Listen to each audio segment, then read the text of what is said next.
Tensions have flared between the United States and China. U.S. regulators have terminated China Telecom's license to conduct business in America, citing national security concerns. The decision has fanned speculation about a wider U.S. crackdown on Chinese companies. A day earlier, China and the U.S. appeared to be making progress in their economic and trade negotiations. Chinese Vice Premier Liu He and U.S. Treasury Secretary Janet Yellen held their second call in about 4 months. But then, an awkwardly timed decision by Washington to ban China's largest state-owned telco from operating in the U.S., a risk to national security, says the Federal Communications Commission, and subject to exploitation by the Chinese government. Echoes of the sentiment among U.S. politicians fighting to have the social media app TikTok similarly brought to heel. TikTok, which is owned by Beijing-owned ByteDance, is paving the way for the Chinese government to gain unfettered access to our children and teens. Just to be perfectly clear, there's not involvement from the Chinese Communist Party in moderation of TikTok, and it's all done by Americans from within the United States. The latest move by Washington could signal an escalation in the scrutiny of Chinese companies at a time when the global supply chain crunch is causing trade problems worldwide. China, meanwhile, is in no hurry to return to the negotiating table. 拜登要想在任内对外政策，尤其是经贸政策有所突破的话，为数不多的突破口是对华经贸政策。 There's still talk of a leaders' summit before the end of the year, but any more antagonism will put that prospect further on the back burner. Well, Mark Michelson from IMA Asia joins us now. Mark, just when we thought things were back on an even keel, along comes the China Telecom ban. So what's the kickback from China likely to be?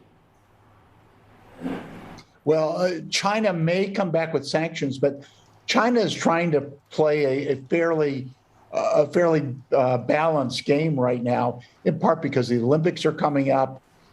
2 big meetings are happening, the G20 and also COP26. And so they're playing a very important role on the world stage right now. So I suspect they don't want to rev this up too much. And for the U.S., it's important to cooperate with China on such issues as climate change, on the COVID-19 situation, on trade, on North Korea, many other areas. So I think the Biden administration is caught in the middle here, too, between so-called rock and a hard place. They'd like to look for ways of cooperation. But at the same time, the political atmosphere, especially in the United States, is so hostile, it's very difficult to move forward. And, can we expect increased scrutiny of Chinese companies under the Biden administration, and which sectors could be in the firing line? Yeah, I think it'll continue. It's really pretty much a continuation of what happened during the Trump administration.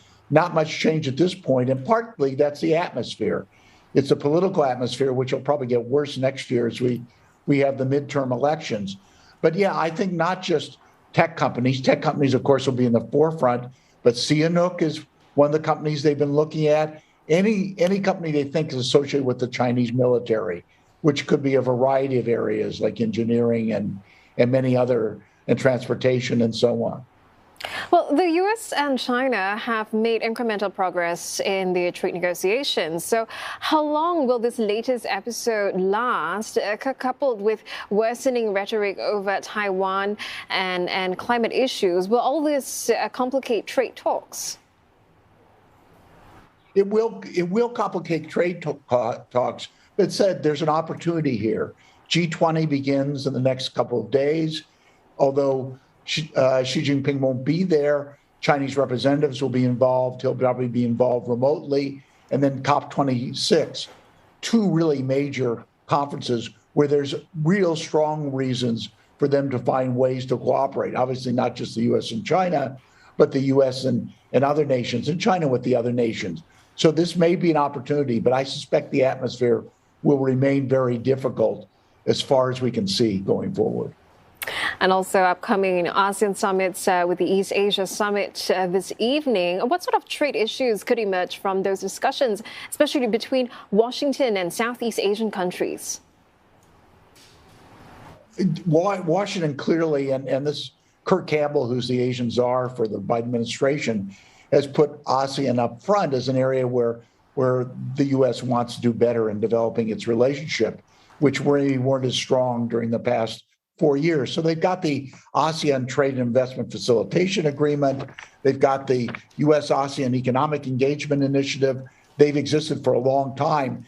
It's now an issue of them finding ways to actually implement those and to move those forward. And I expect that's what the emphasis will be on. But of course, China is really important for ASEAN as a trade partner. It's its number one trade partner for ASEAN, and also very important from an investment standpoint. So both sides, especially ASEAN and many ASEAN countries, have to tread a very difficult line here. All right, thank you. Mark Michelson there from IMA Asia.